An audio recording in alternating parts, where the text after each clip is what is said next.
오늘의 말씀은 사무엘상 18장 1절에서 9절까지의 말씀입니다. 다윗이 사울에게 말하기를 마침에 요나단의 마음이 다윗의 마음과 하나가 되어 요나단이 그를 자기 생명같이 사랑하니라. 그날에 사울은 다윗을 머무르게 하고 그의 아버지의 집으로 다시 돌아가기를 허락하지 아니하였고, 요나단은 다윗을 자기 생명같이 사랑하여 더불어 언약을 맺었으며, 요나단이 자기가 입었던 겉옷을 벗어 다윗에게 주었고, 자기의 군복과 칼과 활과 띠도 그리하였더라. 다윗은 사울이 보내는 곳마다 가서 지혜롭게 행하매 사울이 그를 군대의 장으로 삼았더니 온 백성이 합당히 여겼고 사울의 신하들도 합당히 여겼더라. 무리가 돌아올 때 곧 다윗이 블레셋 사람을 죽이고 돌아올 때에 여인들이 이스라엘 모든 성읍에서 나와서 노래하며 춤추며 소고와 경쇠를 가지고 왕 사울을 환영하는데, 여인들이 뛰놀며 노래하여 이르되 사울이 죽인 자는 천천히요 다윗은 만만이로다 한지라. 사울이 그 말에 불쾌하여 심히 노하여 이르되 다윗에게는 만만을 돌리고 내게는 천천만 돌리니 그가 더 얻을 것이 나라 말고 무엇이냐 하고, 그날 후로 사울이 다윗을 주목하였더라. 아멘. 사무엘상 17장에서 다윗은 거인 장수 골리앗을 죽이고 블레셋과의 전쟁에서 큰 승리를 거두게 됩니다. 이로 인해 다윗의 입지와 위상은 급부상하게 되고, 사무엘서를 읽는 독자들은 이미 사무엘로부터 기름 부음까지 받은 다윗이 이제 이스라엘의 새로운 왕으로 세워지는 일을 기대하게 됩니다. 그러나 사울이 죽음을 맞이하기까지 다윗이 이스라엘 왕으로 즉위하는 일은 일어나지 않습니다. 사무엘상이 끝나는 마지막 장인 31장에 가서야 사울의 죽음이 등장하기에 18장부터 31장까지는 다윗이 왕위에 오르기까지의 길고 험난했던 과정을 보여주고 있습니다. 그 중에서 오늘 본문인 18장부터는 다윗을 경계하는 사울의 모습이 나타나기 시작합니다. 다윗의 명성과 인기는 날이 갈수록 커져만 갔는데, 가장 먼저 다윗에게 신뢰와 사랑을 준 사람은 다름 아닌 사울이었습니다. 그리고 사울의 아들 요나단도 다윗을 자기 생명처럼 사랑했고, 이후에는 온 이스라엘 사람들이 다윗을 사랑했습니다. 하지만 다윗의 인기가 사울의 인기를 넘어서자 사울의 사랑은 질투와 시기로 변하고 말았습니다. 앞서 17장은 블레셋 장수 골리앗을 죽이고 이스라엘 진영으로 돌아온 다윗과 사울이 대화하는 장면으로 끝났습니다. 그리고 이어지는 18장은 사울과의 대화를 마친 다윗과 사울의 아들 요나단이 가까워지는 모습으로 시작되고 있는데요. 1절을 보겠습니다. 다윗이 사울에게 말하기를 마침에 요나단의 마음이 다윗의 마음과 하나가 되어 요나단이 그를 자기 생명같이 사랑하니라. 사울의 아들인 요나단은 왕자였던 반면 다윗은 미천한 양치기 출신에 불과했습니다. 신분으로 보면 요나단은 얼마든지 다윗을 무시할 수 있는 위치였습니다. 하지만 요나단은 다윗을 친구로 받아들였고, 요나단의 마음이 다윗의 마음과 하나가 되었다고 본문은 표현합니다. 이 표현은 원어상 두 사람의 영혼이 묶였다라는 뜻을 나타냅니다. 그만큼 두 사람은 서로를 진실하게 대하며 잘 이해하는 사이가 되었다는 것입니다.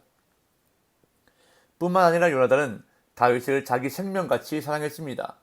여기서 사용된 아하브라는 히브리 단어는 물론 대부분의 경우 남녀 사이의 사랑을 뜻하지만, 성경에서 다른 곳에 사용된 것을 보면 이스라엘을 향한 하나님의 사랑, 주인과 노예 사이의 관계, 깊은 우정 등과 같이 광범위하게 사용된 것을 볼 수 있습니다. 따라서 오늘 본문의 문맥에서 다윗을 향한 요나단의 사랑은 포괄적인 의미를 가진다고 볼 수 있습니다.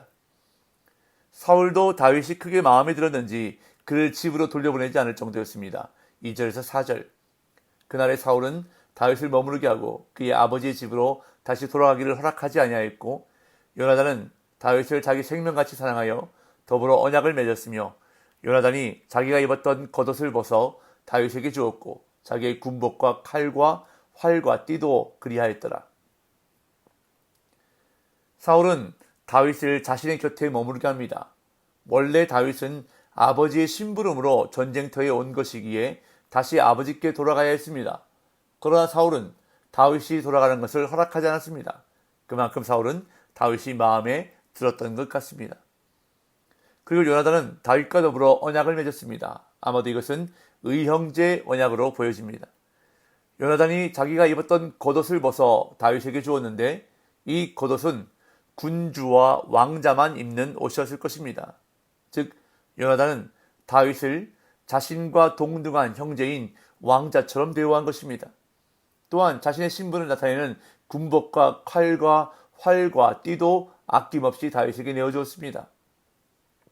요나단은 다윗을 자신의 목숨처럼 소중하게 여겼기 때문에 생명을 지켜주는 무기까지 다 내어줄 수 있었던 것입니다.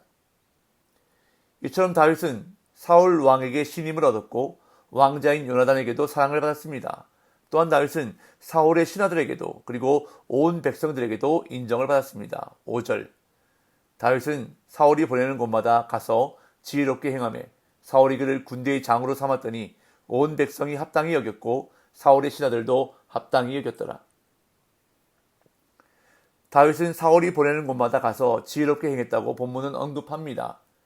완전히 불리해 보이던 1대1 전투에서 블레셋의 거인 장수 골리앗을 보란듯이 죽인 다윗을 사울은 여러 곳에 보냈는데 그곳들이 어떤 곳인지 명확히 설명하지는 않습니다. 그러나 이 표현이 성경의 다른 곳에서 전쟁에 나가는 것을 뜻하는 용어로 사용되고 있고 또한 다윗이 가는 곳마다 지혜롭게 행함으로 사울이 그를 군대의 장으로 삼았다는 것을 볼 때 사울은 다윗을 많은 전쟁터에 보냈던 것 같습니다.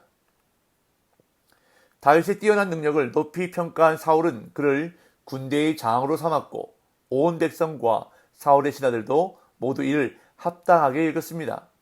그만큼 다윗은 이스라엘의 모든 사람들로부터 인정받고 사랑받았다는 것을 알 수 있는데 이것은 이스라엘 군대가 블레셋과의 전쟁에서 승리한 다음 개선 행진을 하며 이스라엘로 돌아올 때에 여인들이 부르는 노래 속에서도 나타났습니다. 6절, 7절 무리가 돌아올 때 곧 다윗이 블레셋 사람을 죽이고 돌아올 때에 여인들이 이스라엘 모든 성읍에서 나와서 노래하며 춤추며 소고와 경세를 가지고 왕 사울을 환영하는데 여인들이 뛰놀며 노래하여 이르되 사울이 죽인 자는 천천히요 다윗은 만만이로다 한지라. 이 부분은 17장의 마지막과 이어지는 부분인데 다윗이 골리앗을 물리치고 이스라엘 군대가 승전한 뒤에 이스라엘로 돌아오는 장면입니다. 그래서 다윗이 블레셋 사람을 죽이고 돌아올 때라고 언급하고 있습니다. 일반적으로 군대가 전쟁에 나가서 승리하고 돌아올 때에 모든 성읍에서 여인들이 나와서 군인들을 환영하며 악기 연주에 맞춰 춤추고 노래하는 것이 일반적인데 다윗의 경우는 도저히 이길 수 없는 승리를 하였기에 더욱 기뻐하고 환영하며 맞이하고 있는 것입니다. 여인들은 악기 소리에 맞추어 춤추며 노래했는데 사울이 죽인 자는 천천히요 다윗은 만만이로다 라고 노래했습니다. 사실 이 표현은 고대 근동 문학의 배경에서 볼 때 사울과 다윗이 죽인 수를 비교하는 표현이라기보다는 두 사람이 엄청나게 많은 대적을 물리쳤다는 점층적인 표현이었습니다. 여인들은 골리앗을 죽인 다윗도 높이 평가했지만 사실 이 환영 행사는 사울 왕을 환영하러 나온 것입니다. 지금 이 구절에서도 노래하며 춤추며 소고와 경사를 가지고 왕 사울을 환영하는데 라고 분명히 언급하고 있습니다. 가사가 어떠했던 여인들은 사울 왕을 환영하러 나온 것이었고 다윗이 칭송을 받는 듯 하나 결국 그 영광은 왕의 것이었습니다. 일개 사병이 작전에 나가서 적의 장수를 죽였어도 그 승리의 영광은 모두 왕에게 돌아가는 것입니다. 오늘날에도 이등병이 간첩을 잡아도 대국민 특별 담화는 대통령이 하는 것입니다. 국가의 최고 리더로서 마음의 여유를 가지고 웃어넘기며 최소한 이날만큼은 놀라운 공을 세운 다윗을 위해 함께 박수쳐 줄 수도 있었습니다. 그러나 사울은 그렇게 하지 못하고 여인들의 노래에 매우 분개했습니다. 8절 9절 사울이 그 말에 불쾌하여 심히 노하여 이르되 다윗에게는 만만을 돌리고 내게는 천천만 돌리니 그가 더 얻을 것이 나라 말고 무엇이냐 하고 그날 후로 사울이 다윗을 주목하였더라. 사울은 여인들이 부르는 그 노래가 매우 거슬렸습니다. 이것은 그가 사울은 천천, 다윗은 만만이라는 노래를 문자 그대로 받아들였기 때문입니다. 앞에서도 말씀드렸지만 이것은 문학적으로 점층적인 표현이었는데 사울은 문자 그대로 받아들인 것입니다. 그래서 그 노래에 불쾌 있습니다. 여기에 해당하는 히브리 단어에는 내장이 꼬이다 라는 뜻이 담겨 있습니다. 그리고 심히 노하다로 번역된 단어는 불에 타듯 안에서 타다라는 의미입니다. 그때 사울은 이를 왕권에 도전하는 위협으로 해석하고 그가 더 얻을 것이 나라 말고 무엇이냐라고 비꼬아 말합니다. 결국 이 사건으로 인해 사울은 다윗을 정적으로 여기고 주목하여 보기 시작했습니다. 사울은 다윗을 시기했습니다. 매번 승승장구하며 사람들의 관심과 칭송을 한 몸에 받는 다윗을 사울은 시기했습니다. 하지만 요나단은 그런 다윗에 대해 시기심을 느끼기는커녕 자신이 가진 모든 것을 내어줄 만큼 사랑했습니다. 그래서 요나단은 성경의 여러 인물들 가운데서도 참된 우정의 본을 보여주는 사람입니다. 그런데 사실 우리에게는 요나단보다 더 좋은 친구가 있습니다.